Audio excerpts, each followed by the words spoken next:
নমস্কার সকলকে, ইচ্ছে ডানা ইউটিউব চ্যানেলে জানাই আপনাদের সকলকে স্বাগত। চলছে নৈনিতাল ভ্রমণ পর্ব। নৈনিতাল ভ্রমণের দ্বিতীয় পর্বে জানাই আপনাদের সকলকে স্বাগত। বলে রাখি, নৈনিতাল ভ্রমণের প্রথম পর্বে আমি দেখিয়েছিলাম আমরা কোথায় ছিলাম, আমরা কী কী সাইট সিন করেছি, গাড়ির খরচা কত, হোটেলের খরচ কত, সমস্ত কিছু।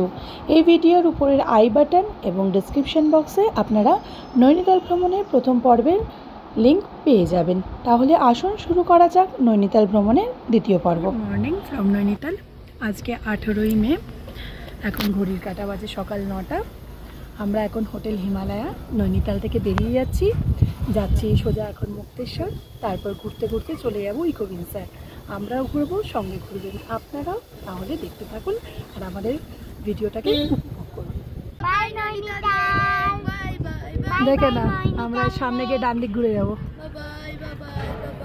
নৈনিতাল লেককে গুড বাই জানাচ্ছি। আমরা এখানে অনেকটা সময় কাটিয়েছি, নৈনিতালে অনেক লেকে মাছ দেখেছি, প্রচুর মজা করেছি। কালকে মল রোডে আমরা বাইক রাইডও করেছি, নয়না দেবী মন্দিরে গেছি। এই সোজা হচ্ছে মল রোড, আমরা এই ঘুরে যাচ্ছি। এই আমরা সোজা চললাম এবার মুক্তেশ্বরের পথে। নৈনিতাল থেকে মুক্তেশ্বর মহাদেব মন্দিরের দূরত্ব 51 কিলোমিটার মতন। সময় লাগে ঘন্টা দুয়েক। সেটা তখনই কার্যকর হবে যখন রাস্তায় আপনি কোনো ট্রাফিক পাবেন না। আমরা কিন্তু বেশ ট্রাফিক পেয়েছিলাম এবং আমাদের পৌঁছতে সময় লেগেছিল প্রায় 3 ঘন্টা মতন।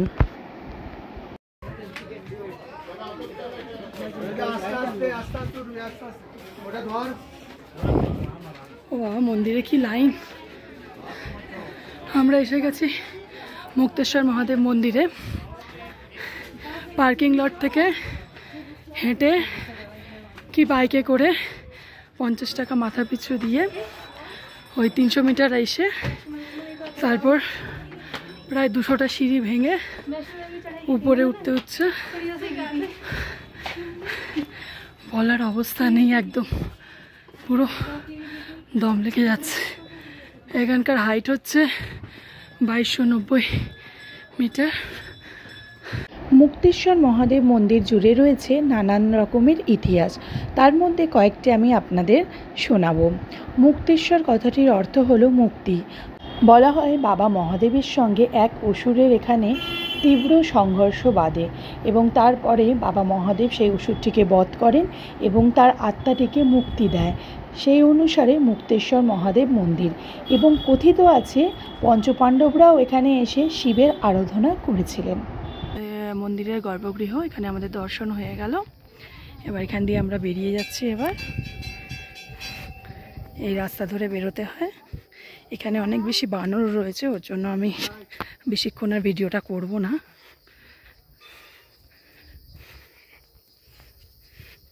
খুব সুন্দর পরিবেশ। মুক্তেশ্বর মহাদেব মন্দিরে স্থানীয় থেকে শুরু করে পর্যটকরা প্রায় সবসময় আসে, তাই জন্য এই মন্দিরে প্রায় সবসময় ভিড় লেগে থাকে। মন্দিরে আমাদের পুজো দিয়ে মন্দির থেকে বেরোতে প্রায় লেগে গেল ঘন্টা দেড়েক মতন। এরপর আমরা চলে গেলাম গোলু দেবতা মন্দিরে। এই গড়াই গোলু দেবতা মন্দির কিন্তু আপনারা উত্তরাখণ্ডে অনেক দেখতে পারবেন। তার মধ্যে একটি মন্দিরে এসেছিলাম আমরা কাসার দেবী মন্দিরে যেতে পারিনি, কারণ রাস্তার মধ্যে কাজ হচ্ছিল, তাই প্রচুর ট্রাফিক হয়ে যাওয়ায় আমরা ওই রুটটাকে স্কিপ করে আমরা চলে আসি এই মন্দিরটা এসে একটা জিনিস আমার খুব ইউনিক লেগেছে। এখানে সবাই নিজের মনস্কামনাটা একটা কাগজে লিখে মন্দিরের গায়ে ঝুলিয়ে রেখে যাচ্ছে। মন্দির দর্শন করে তারপর আমরা চলে যাই সোজা আমাদের ছোট্ট হোমস্টে ইকোভিন্সারে।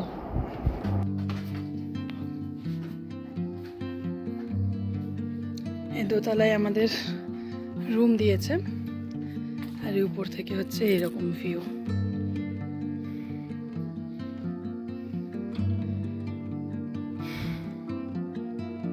পুরোটা এরকম ভিউ, অনেক গাছপালা রয়েছে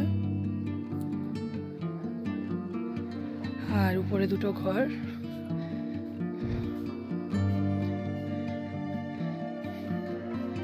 এই একটা ঘর, দুটো বেড, একটা আলমারি আর এমনি একটা টেবিল রয়েছে। আর এটা হচ্ছে আমাদের ট্রিপল বেডরুম। একটা সিঙ্গেল বেড, ওখানে একটা ডাবল বেড, আচ্ছা ঘর। আর ওয়াশরুমটা দেখিয়ে দিই, এটা হচ্ছে ওয়াশরুম, এখানে গিজারও আছে। পাইনউড ভিলেজ রিসর্ট ইকোভিন্সার এই ছোট্ট হোমস্টেতে 5টা রুম রয়েছে। আমাদের লোক সংখ্যা অনুযায়ী আমরা একটি ডাবল বেড এবং একটি ট্রিপল বেড বুক করি। এই রকম পরিবেশে একদিন কেন 1 মাসও আমি কাটিয়ে দিতে পারবো, কিন্তু আমার যেহেতু ট্রিপ প্ল্যানটা পুরো ধরা বাঁধার মধ্যে ছিল, আমি ইচ্ছা করলেও এখানে আরেকটা দিন কাটাতে পারবো না। খুবই খারাপ লাগছিল। যাই হোক, রাতটুকু আমাদের বেশ কাটলো এবং রাতের এখানকার পরিবেশটা সম্পূর্ণই আলাদা। তখন আমি আর ক্যামেরা বার করে তুলতে পারিনি, কারণ সারাদিনের জার্নিতে এতটাই আমরা টায়ার্ড ছিলাম যে আমি তাড়াতাড়ি ঘুমিয়ে পড়েছিলাম।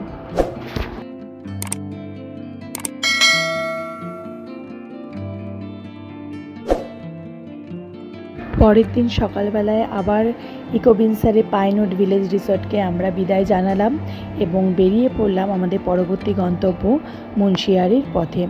ইকোভিন্সার থেকে মুন্সিয়ারি যেতে সময় লাগে গুগল ম্যাপ অনুযায়ী 5 ঘন্টা, কিন্তু আমাদের সময় লেগেছিল আরও বেশি। কেন লেগেছিল সেটা আপনারাও আসলে এখানে বুঝতে পারবেন। রাস্তা কিন্তু সেরকম নয়, অনেক জায়গায় খারাপ, অনেক জায়গায় ভালো। আমরা ইকোভিন্সার থেকে রওনা দিয়ে চলে গেলাম চাকৌরি, চাকৌরি থেকে গেলাম থলে গিয়ে আমরা নদীর পাশে একটি রেস্টুরেন্টে আমাদের দুপুরের লাঞ্চ করলাম। সেখানে কিন্তু পেয়েছিলাম নদীর মিষ্টি জলের মাছ, সেই আমরা মাছ খেয়েছিলাম। আর ট্রিপের এন্ডে আমরা দিল্লিতে এসে মাছ খেয়েছিলাম। মাঝখানে কিন্তু আমরা উত্তরাখণ্ডের কোথাও মাছ পাইনি। যাই হোক, থাল থেকে আমাদের মুন্সিয়ারি যেতে সময় লেগে গেল প্রায় 3 থেকে 3.5 ঘন্টা মতন।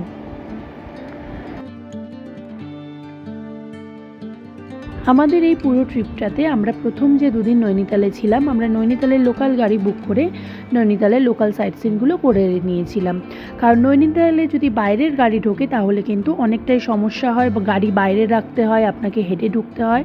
যাবতীয় এই সব কিছু আমি যাওয়ার আগে শুনেছিলাম, সেই জন্য আমরা প্ল্যানই করেছিলাম যে নৈনিতালে যখন থাকবো আমরা তখন নৈনিতালের লোকাল গাড়ি নিয়ে ঘুরবো, এবং নৈনিতাল থেকে যখন আমরা বেরোবো বাকি জায়গাগুলোতে তখন আমরা একটা গাড়ি বুক করে নিয়ে সেটা করেই ঘুরবো। তো সেই অনুযায়ী আমরা গাড়ি বুক করেছিলাম এবং সেই গাড়িটা আমাদের নৈনিতাল থেকে পিক আপ করেছিল। নৈনিতাল থেকে মুন্সিয়ারি, মুন্সিয়ারি থেকে কৌশানি এবং সেখান থেকে জিম করবেট ঘুরে আমাদের কাঠগোদাম ড্রপ করেছিল।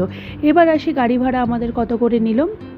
গাড়ি ভাড়া নিয়েছে কিন্তু আমাদের 4500 টাকা করে পার ডে হিসেবে, কারণ আমরা এসি গাড়ি নিয়েছিলাম। হ্যাঁ, বলতেই পারেন যে পাহাড়ে কেন এসি গাড়ি, ঠান্ডার মধ্যে সব জায়গায় কিন্তু ঠান্ডা ছিল না, সেই জন্য আমরা প্রথম থেকেই বলে গিয়ে এসি গাড়ি করেছিলাম যে সেই হিসাবে আমাদের রেটটা দিন।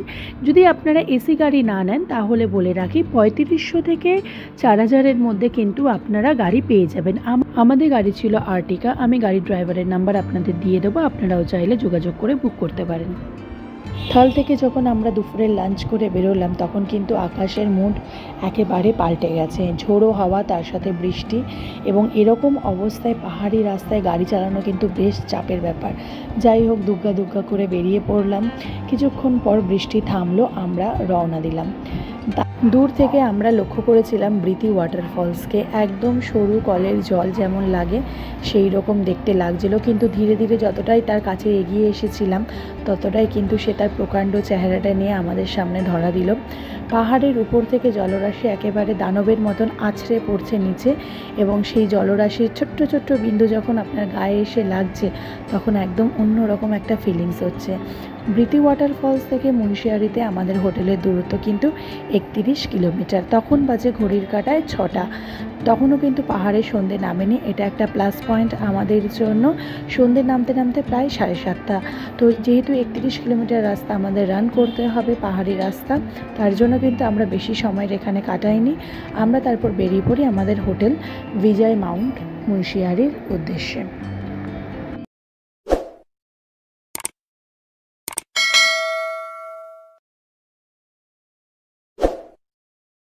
এখনই এসে পৌঁছালাম মুন্সৌরিতে, বিজয় মাউন্টে 201 নম্বর রুম।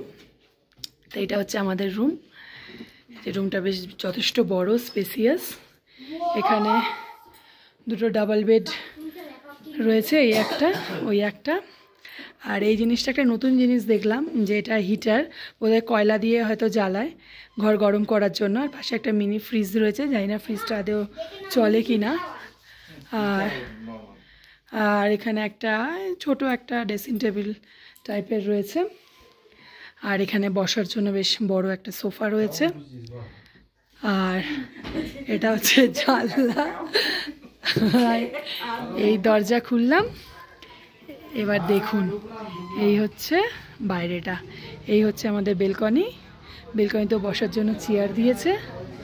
আর এটা হচ্ছে পুরো সামনের ভিউটা। এখান থেকে একদম মানে ওয়েদার ভালো থাকলে পুরো রেঞ্জটা দেখা যাবে। মুন্সিয়ারিতে পৌঁছে যাওয়ার পর হলো আবার এক পশলা বৃষ্টি, এবং বৃষ্টির পরেই কিন্তু এরম একটা মায়াবী ওয়েদার তৈরি হয়েছিল।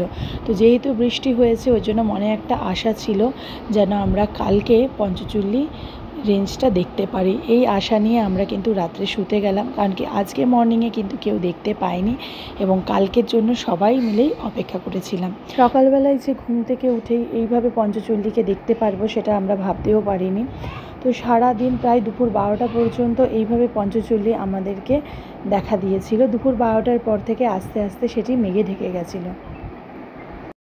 পঞ্চচল্লিকে কতটা আপনাদের সামনে আমি তুলে ধরতে পেরেছি জানি না, কিন্তু যেটা চোখ দিয়ে দেখেছি আমরা তার হয়তো 1% এখানে বোঝাতে আমি পারিনি, এইটুকুই আমার মনে হয়েছে। পঞ্চচল্লি দেখে তারপরে আমরা রেডি হয়ে সবাই বেরিয়ে পড়লাম নন্দাদেবী মন্দিরের উদ্দেশ্যে। আর নন্দাদেবী যাওয়ার পথে পুরো রাস্তাটাই আমাদের সঙ্গী ছিল কিন্তু এই পঞ্চচল্লি। কথিত আছে মহাভারতে পঞ্চপাণ্ডবের নাম অনুসারে এই পঞ্চচল্লি। পঞ্চপাণ্ডবেরা গোলকে বিলীন হওয়ার আগে এই পঞ্চচল্লিতে তারা শেষবারের মতন রন্ধন করেছিলেন, সেই নাম অনুসারে পঞ্চচল্লি নামকরণ করা হয়েছে।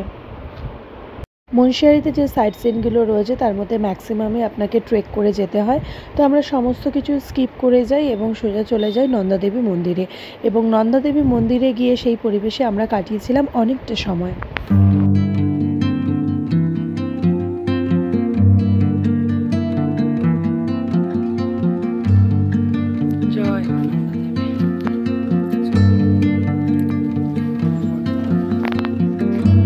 আমরা এখন মুন্সিয়ারিতে নন্দাদেবী মন্দিরে এসেছি। এটা হাইট হচ্ছে 7500 ফিট। আমরা এখন যাচ্ছি।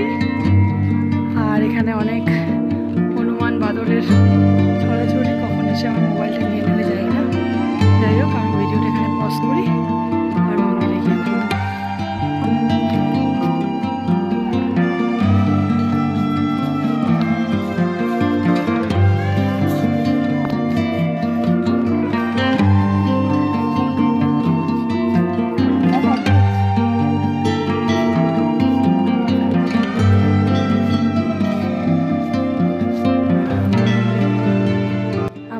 দাঁড়িয়ে রয়েছি মুসৌরি নন্দাদেবী মন্দিরে। এটা হচ্ছে মায়ের মন্দির, এই যে দেখাতে দেখাতে। আর এই সামনেই দেখুন একদম 360 ভিউ। আর এই হয়ে গেল আমাদের পঞ্চচল্লি, একদম ক্লিয়ার। আজকে সকাল থেকেই দেখা যাচ্ছে, কালকে খুব বৃষ্টি হয়েছে ওর জন্য ওয়েদারটা একদম ক্লিয়ার হয়ে গেছে। এই পুরো ভিউ।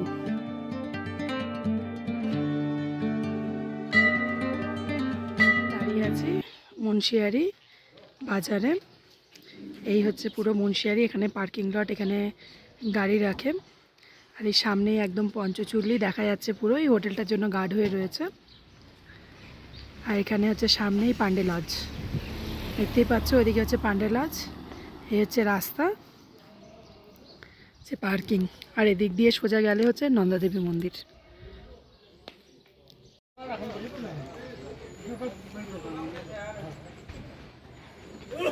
ये कौन सा पक्षी है? लंपक्षी बोलते हैं।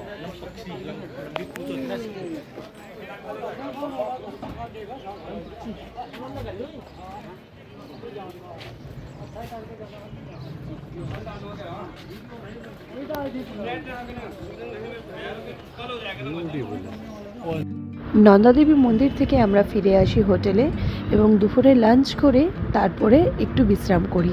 বিকেলে আমরা গাড়ি নিয়ে বেরিয়েছিলাম মুন্সিয়ারির আশেপাশে ঘোরার জন্য, কিন্তু হঠাৎ দেখি আস্তে আস্তে আকাশটা ঢেকে গেছিলো কালো মেঘে। তখন আমরা তাড়াতাড়ি ফিরে আসি হোটেলে। হোটেলে ফিরে আসার পরেই শুরু হয় প্রবল বজ্রবিদ্যুৎ সহ বৃষ্টি।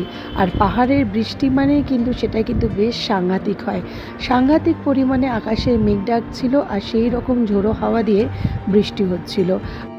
গরম গরম কফির সঙ্গে হোটেলের বারান্দায় দাঁড়িয়ে বৃষ্টিটা উপভোগ করতে কিন্তু বেশ লাগছিল।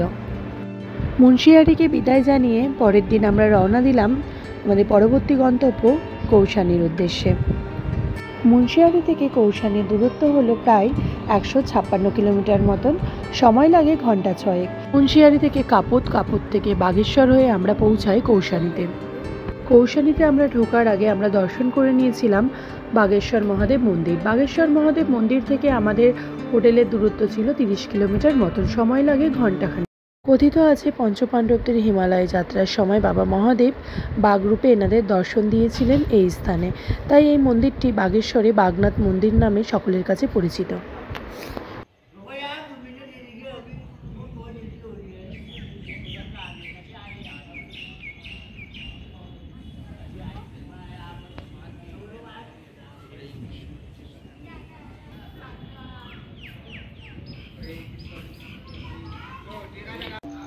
हाँ 84 भी आते हैं, 99 भी आ रखे हैं।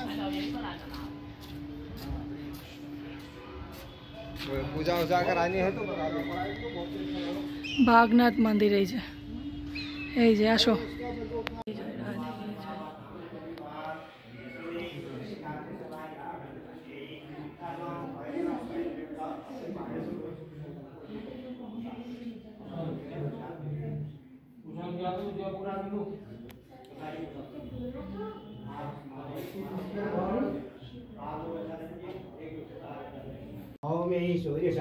और आगे बढ़ो, कुलूटा कैसे? और आगे बढ़ो, कैसे?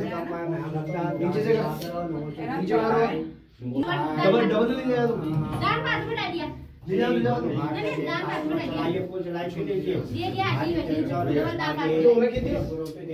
जन्मांतर साक्षाणि आदिदेव दुखे न जायते नमो धर्मविदाता नमो कर्मणि साक्षते नमो प्रत्यक्षते। হোটেল মাইস্টিক মাউন্টেন কৌশানিতে আমাদের রুম, এই দুটো রুম পরপর।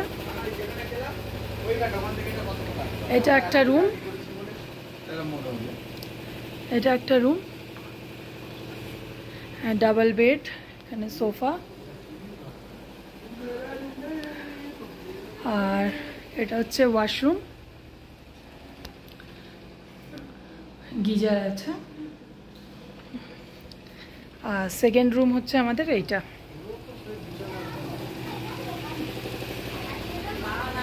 এটা হচ্ছে সেকেন্ড রুম, এখানেও সোফা আছে, আয়না, টিভি আছে, ওয়েট, ডাবল বেড, এটা ওয়াশরুম।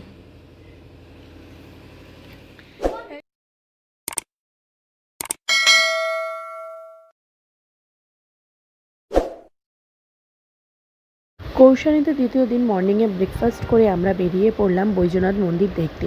বৈদ্যনাথ মন্দির হচ্ছে গ্রুপ অফ টেম্পলস, এখানে অনেক ছোট বড় মিশিয়ে অনেক মন্দির রয়েছে। আর এই মন্দিরের মাহাত্ম্যের কথা আমরা শুনে নেব এই মন্দিরের পুরোহিতের কাছ থেকে।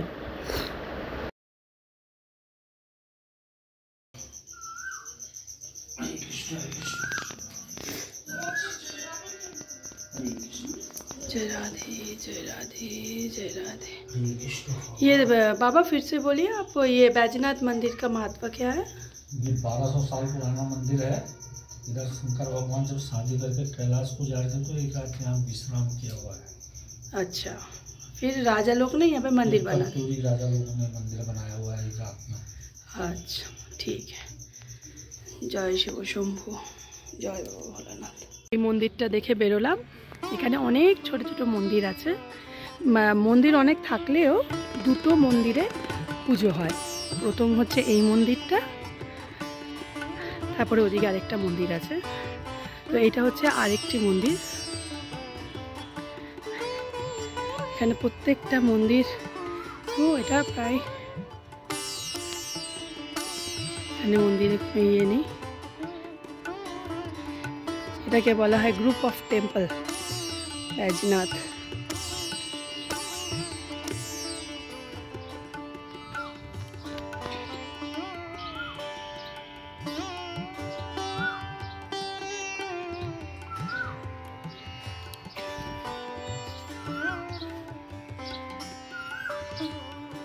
আরেকটা মন্দির যেখানে পূজা হয়, যেখানে ঢুকছেন মা।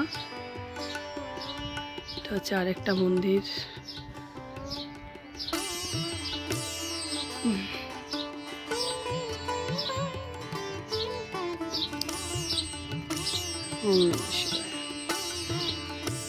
তারপরে আমরা পৌঁছে গেলাম অনাসক্তি আশ্রমে। এই অনাসক্তি আশ্রম কিন্তু গান্ধী আশ্রম নামেও পরিচিত। 1929 সালে গান্ধীজি এখানে এসে 2 সপ্তাহ ছিলেন। গান্ধীজি কৌশানীকে ভারতবর্ষের মিনি সুইজারল্যান্ড হিসেবে বর্ণনা করে গেছেন। এখানে রয়েছে একটি প্রেয়ার হল, যেখানে সকাল এবং সন্ধ্যাবেলা প্রেয়ার করা হয়। সবশেষে আমরা চলে গেলাম আমাদের হোটেলের ঠিক উল্টো দিকে চা বাগান এবং তার লাগোয়া চা ফ্যাক্টরিতে। যেহেতু এখন চায়ের প্রসেসিং বন্ধ আছে, নতুন পাতা উঠছে না, তাই এখন ভিজিটার অ্যালাউ করা হয়। মাথাপিছু 25 টাকা টিকিট কেটে আমরাও পৌঁছে গেলাম চা ফ্যাক্টরির ভেতরে। দেখে নিলাম কিভাবে চায়ের পুরো প্রসেসিংটা হয়।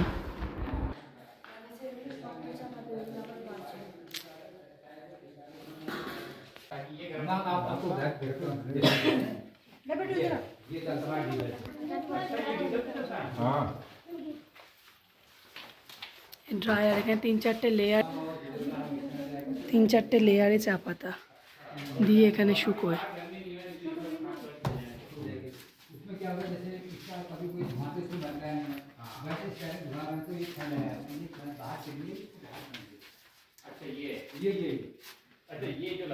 মাটির এটা পুরোটা।